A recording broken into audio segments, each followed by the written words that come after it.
There is a moment, you have seen it, perhaps you have lived it, when the softest voice in the room goes silent. Not quiet, silent.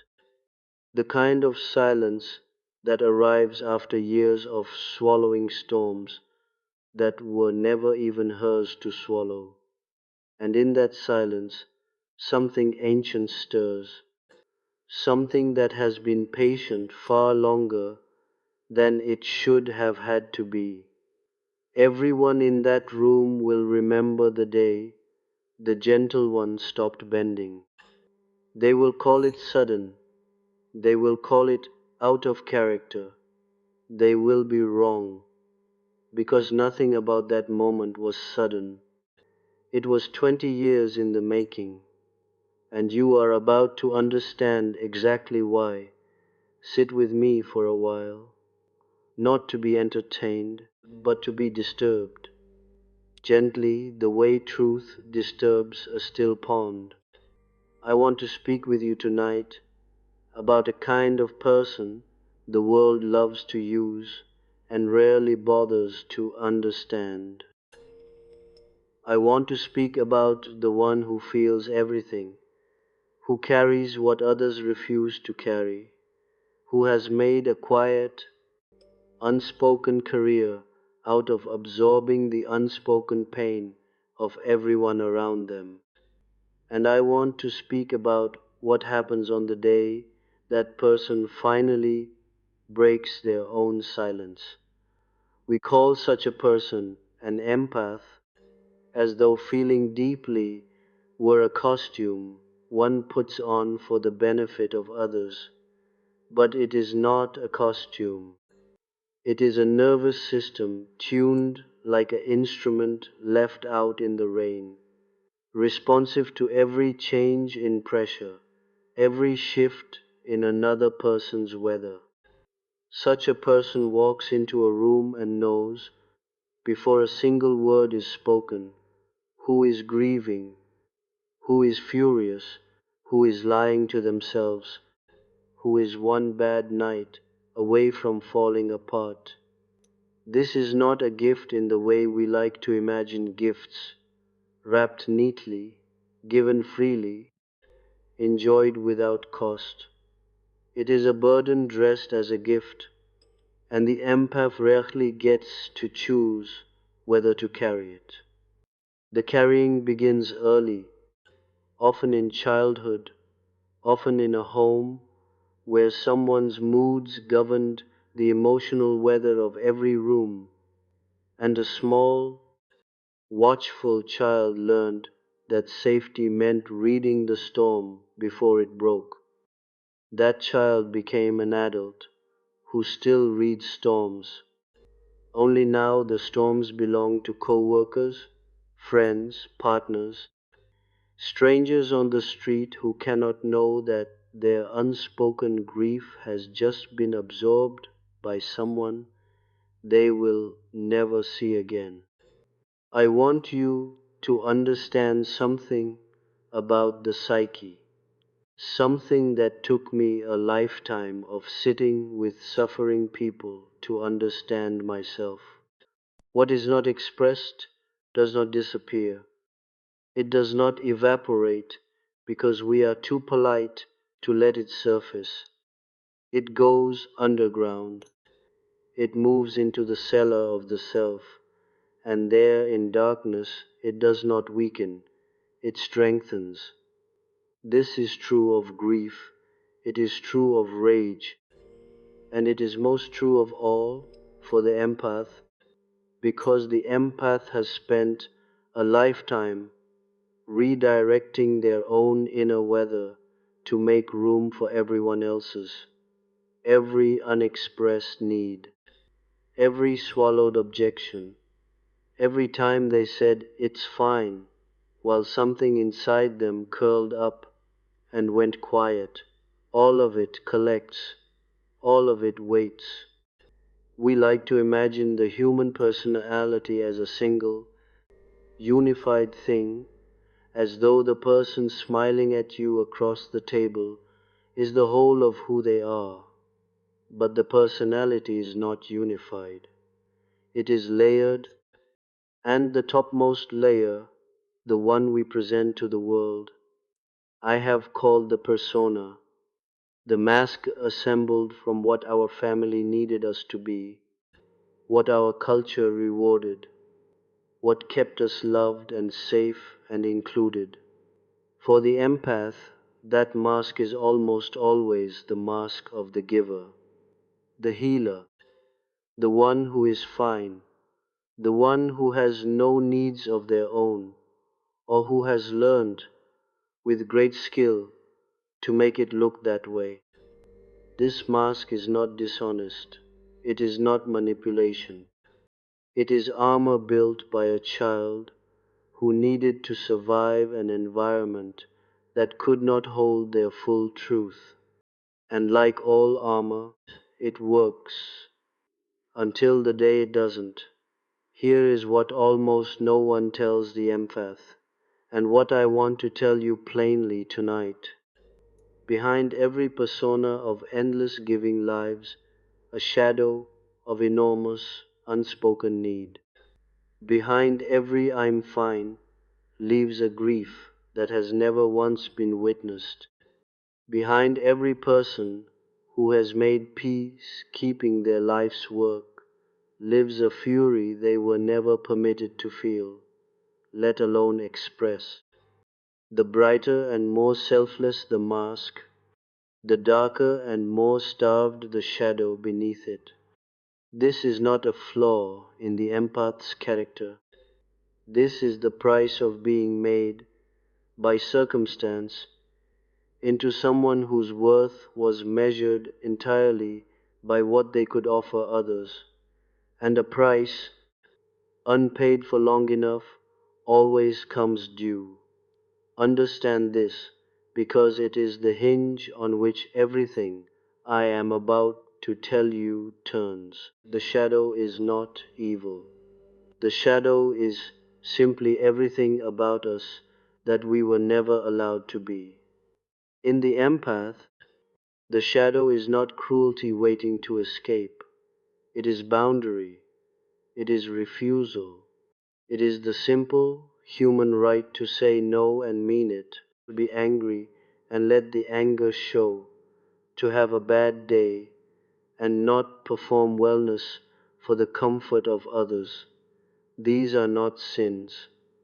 These are birthrights, and they have been locked away for so long in so many empaths that when they finally surface, they surface with a force that frightens everyone in the room, including, often, the empath themselves. This is what people mean when they whisper about the empath who finally snaps. They do not mean the empath has become dangerous in the way the world usually means danger, cruel, violent, out for blood. They mean something far more unsettling to a world that has grown comfortable using the empath's softness as a resource to be mined without limit. They mean the empath has stopped absorbing. They mean the endless, silent generosity has run dry, and what emerges in its place is something the world has never had to negotiate with before, because the world was never made to negotiate. It was made to receive. And here is the part I need you to sit with, because it will be uncomfortable, and discomfort is often where the truest things live. The people most disturbed by the empath's snap are rarely the people who deserve their compassion least. They are more often the people who benefited most from the empath's silence, the partner who mistook accommodation for peace, the family that mistook self-sacrifice for love, the employer who mistook endless availability for loyalty rather than what it actually was, fear dressed up as devotion. These people built an entire relationship, sometimes an entire life, on the unexamined assumption that the giving would never end, that the softness had no flaw beneath it, that the well was in fact bottomless. When the well runs dry, they do not ask what dried it. They ask what happened to the person who used to be so easy. I want to tell you something about rage, because rage is the part of this story that frightens people most, and fear, left unexamined, always distorts what it fears. The rage of the empath who finally breaks their silence is not a departure from who they are. It is not a corruption of their gentle nature by some darker force. It is, in fact, the most honest thing they have expressed in years. It is grief wearing armor. It is love that has been unpaid. For so long it has curdled into something that finally demands to be seen. This rage does not come from a place devoid of feeling. It comes from a person who has felt too much for too long on behalf of too many people who never once asked how much it cost. We live in a culture deeply uncomfortable with anger from people it has taught to be endlessly agreeable. We praise the empath for their patience and quietly punish them the moment that patience runs out. We call it not like them, as though the years of swallowed hurt were the illusion and the sudden honesty is the aberration. But I want to offer you a different way of seeing this, one drawn not from moral judgment, but from the deeper logic of the psyche itself. The eruption is not the illness. The eruption is the cure trying to happen. It is the organism, finally, refusing to keep poisoning itself for the comfort of others. Consider for a moment what it actually costs a human being to spend years reading every room, absorbing every unspoken tension, softening every hard edge so that everyone around them can move through life more comfortably. Consider what it costs to be the family's emotional shock absorber, the friend group's unpaid therapist, the workplace's default peacekeeper, the one who always asks, "Are you okay?" and is rarely, if ever, asked the same. This is not a small cost. This is a slow, invisible depletion of the self, carried out so quietly that even the empath often fails to notice it happening until the tank is already empty and something inside them has begun, of its own accord, to refuse. I have sat, across many years, with people who arrived in a state they themselves described as breaking, and again, beneath the language of collapse, I found not an ending, but a beginning trying, clumsily and painfully, to be born.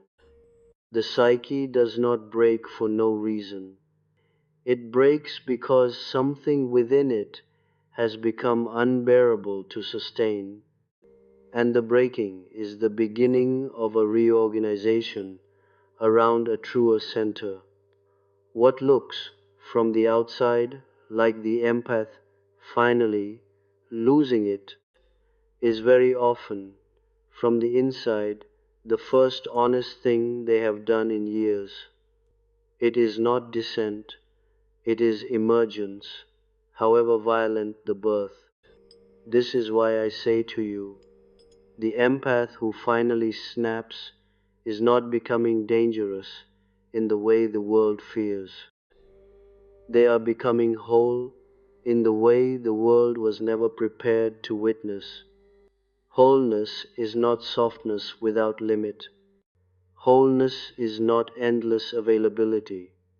Wholeness includes the no as much as the yes, the anger as much as the tenderness, the boundary as much as the open hand. A person who can only give and never refuse is not whole. They are split cleanly into a persona that performs endless goodness and a shadow that silently starves. And a person who has spent their whole life split in this way will eventually come back together. The only question is whether that reunion happens gently, through conscious effort, or violently, through the sheer pressure of a shadow that has waited long enough. I would rather it happen gently. I suspect you would too. But I have learned, and I want you to learn tonight, that we do not always get to choose the manner of our own becoming. Sometimes the psyche, denied its expression for long enough, will force the issue in ways that frighten everyone, including the person to whom it is happening. This is not failure, this is nature insisting at last on balance. So let me speak now, not about the danger the world sees in the empath who finally breaks their silence, but about the sacred power hiding inside that danger, waiting to be recognized and claimed rather than feared and suppressed once again. Because here is the truth few are willing to say aloud: the empath's capacity to feel deeply, the very quality that made them a resource for everyone else's comfort, is also the raw material of tremendous strength, if it is ever allowed to include the self as well as the other. An empath who has integrated their shadow, who has learned to feel their own pain as fully as they feel everyone else's, who has learned to say no with the same conviction they once reserved for yes. That person is not dangerous in any destructive sense. That person is formidable. That person has depth most people spend a lifetime avoiding, and boundaries most people never learn to hold. That person becomes, in the oldest sense of the word, a healer, not because they have avoided their own wound, but because they have walked directly through it and returned changed. There is an old pattern found in nearly every tradition that has ever tried to make sense of suffering, of the wounded healer, the one who becomes capable of tending others' pain precisely because they have known their own so intimately. But there is a stage in that pattern that we like to skip over in our eagerness to arrive at the healing part. Before the wounded healer can heal anyone else honestly, they must first stop abandoning themselves.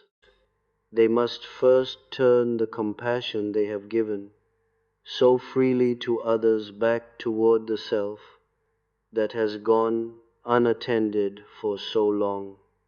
This turning inward is often what the world experiences as the snap. It is not cruelty being unleashed, it is compassion finally coming home. I want to say something now about the people who will read the empath's transformation as a betrayal. There will be some, there are always some in every life who benefited from your smallness and will grieve its passing more than they will ever admit. They will tell you that you have changed, and they will say it as an accusation. I want you to understand, deeply and without flinching, that they are right and that this is not a tragedy. It is the entire point. You were not put on this earth to remain endlessly convenient for people who never once asked what your convenience cost you. Growth will always look like betrayal to those who required your stillness for their own comfort. Let them grieve the version of you that could be endlessly used. That version served its purpose. It kept a frightened, watchful child safe for as long as it needed to. But it is not who you are meant to remain. I want to speak plainly about what integration actually requires, because I do not believe in growth as a pleasant abstraction.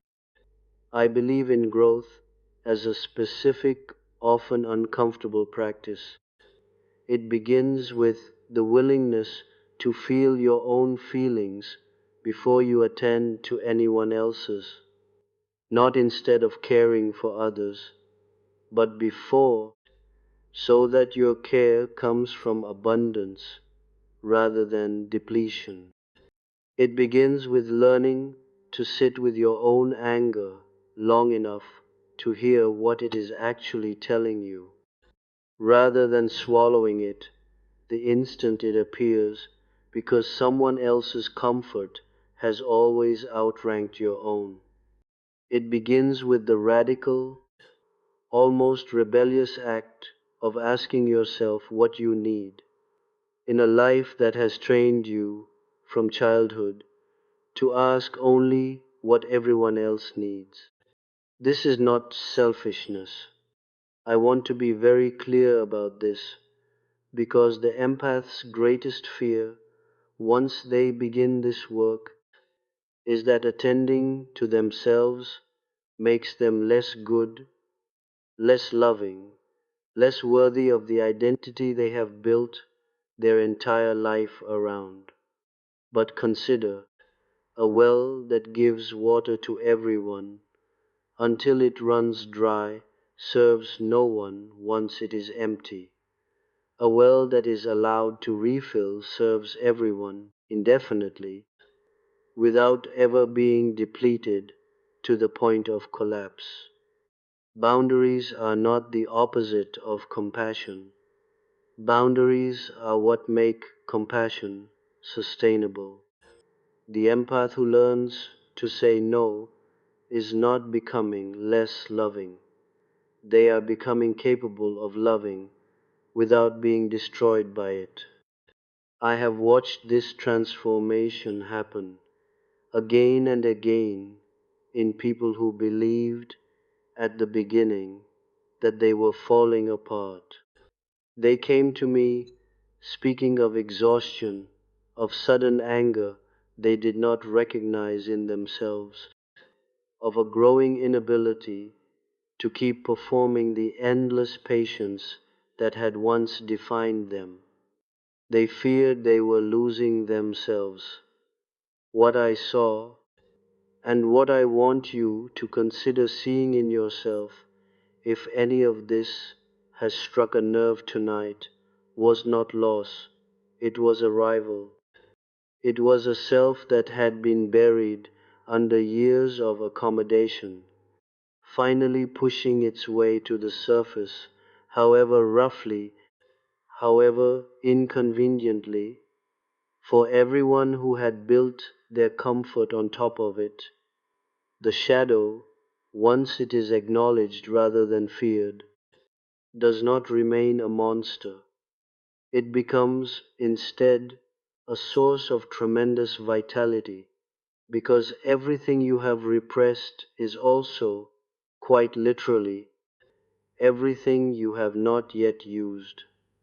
The anger you have swallowed for years is also assertiveness, waiting to be redirected into purpose. The grief you have never let yourself feel is also depth, waiting to be turned into wisdom. The refusal you have never voiced is also discernment, waiting to be turned into the ability to choose, finally, what deserves your energy and what does not. Nothing in the shadow is wasted once it is brought into the light of consciousness. It is simply unrefined, raw material for a self more whole than the one the persona alone could ever produce. I do not say any of this to romanticize collapse. Collapse is painful. The empath who finally reaches their limit often frightens themselves as much as they frighten anyone else, and the aftermath, the broken relationships, the confused friends, the family that does not know how to relate to this new, less accommodating version of someone they thought they understood. This aftermath is real, and it is not easy. I will not stand here and tell you that becoming whole is comfortable. It rarely is. But I will tell you, with the full weight of everything I have witnessed in the human psyche, that it is worth it, and that the alternative, remaining split forever, giving until there is nothing left to give, performing wellness while quietly disappearing inside yourself, is a far greater danger than any anger you have yet to express. So, let me speak directly now to the empath who feels the pressure building.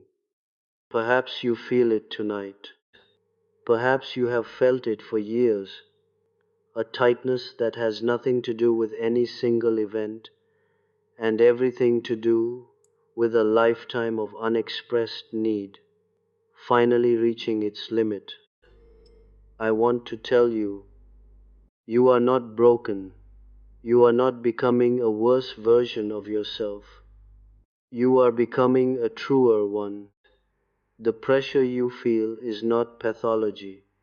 It is the psyche's own intelligence insisting, at long last, on balance. You do not need to fear what is rising in you.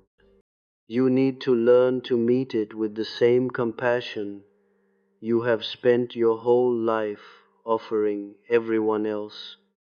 This does not mean unleashing every unexpressed feeling onto the nearest available target the moment it surfaces. That is not integration. That is simply the shadow taking the wheel in place of the persona, and it is no more whole than the endless accommodation that preceded it.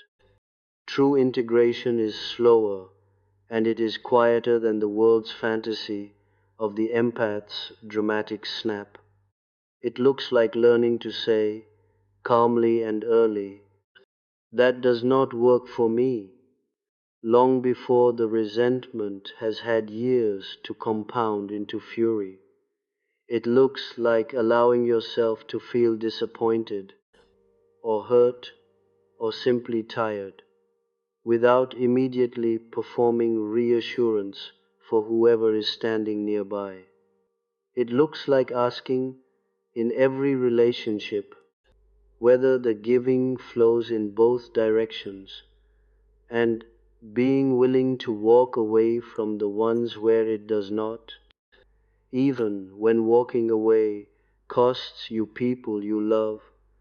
I want to tell you something about power, because I think the word frightens people who have spent their lives being defined by their gentleness, as though power and gentleness were opposites rather than, in their truest form, partners. Real power is not the ability to dominate others. Real power is the ability to remain whole in the presence of other people's need, to feel their pain without losing yourself inside it, to offer compassion without offering yourself up as a sacrifice. This is a power the world desperately needs more of, and it is a power that can only be forged in someone who has already walked through the fire of their own suppressed feeling and come out the other side still standing, still capable of love, but no longer capable of self-erasure. This is what I mean when I say that the most dangerous empath, dangerous that is, to every arrangement built on their silent self-sacrifice, is also the most necessary kind of person a struggling world could ask for. Not dangerous in the sense of cruelty, dangerous in the sense of change, dangerous to every relationship, every family system, every workplace culture that has quietly depended on someone absorbing what no one else was willing to carry. That kind of danger is not destruction. It is correction. It is the overdue restoration of balance in every system that has for far too long been out of balance at this person's expense. I want you to hear this clearly because it matters more than almost anything else I will say tonight. You were never obligated to disappear so that everyone around you could remain comfortable. No one is. The instinct that made you into a caretaker, a peacekeeper, an emotional sponge for everyone else's unspoken pain, was born in circumstances that required it of you, whether that circumstance was a chaotic household, an anxious parent, a culture that only valued you for what you could give away. That instinct kept you safe once. It does not have to define the rest of your life. You are allowed to outgrow the role that survival once required of you. And when the moment comes, and for many of you listening tonight, it may already be coming, may already be arriving in the tightness behind your ribs, in the exhaustion you can no longer explain away, in the sudden, startling honesty that keeps trying to escape your mouth in conversations where you would once have simply nodded and swallowed it. When that moment comes, I want you to meet it not with fear of what you are becoming, but with curiosity about who has been waiting all this time beneath the mask you built to survive. That person is not a monster. That person is not dangerous in any sense worth fearing. That person is simply, finally whole enough to include themselves in their own compassion. There is a kind of person the world will always try to keep small because their smallness is convenient. Their endless giving is profitable. Their silence is comfortable for everyone standing near them. And there is a moment in the life of such a person when smallness becomes unbearable, when convenience becomes a slow death of the self, when silence finally breaks open into something the world did not expect and does not know how to handle. I am telling you tonight, do not fear becoming that person. Do not apologize for the moment your silence finally ends. That moment is not your undoing. It is the beginning of the only life that was ever truly yours to live, one where your compassion no longer requires your own erasure, where your gentleness no longer requires your own disappearance, where the same depth of feeling that once made you a resource for everyone else finally, rightfully, becomes a resource for yourself. You were never meant to be endlessly available. You were meant to be whole.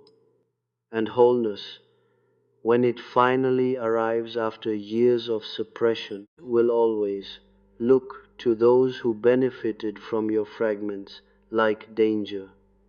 Let it, let them call it danger. You will know in the quiet center of yourself where the truest things live, that what they are witnessing is not destruction at all. It is a human being, finally, entire, no longer split between the mask that gave everything away and the shadow that starved in silence, but whole, integrated, and unwilling, at last, to disappear for anyone's comfort ever again. That is not the most dangerous thing you could become. That is the most necessary thing you were always meant to be.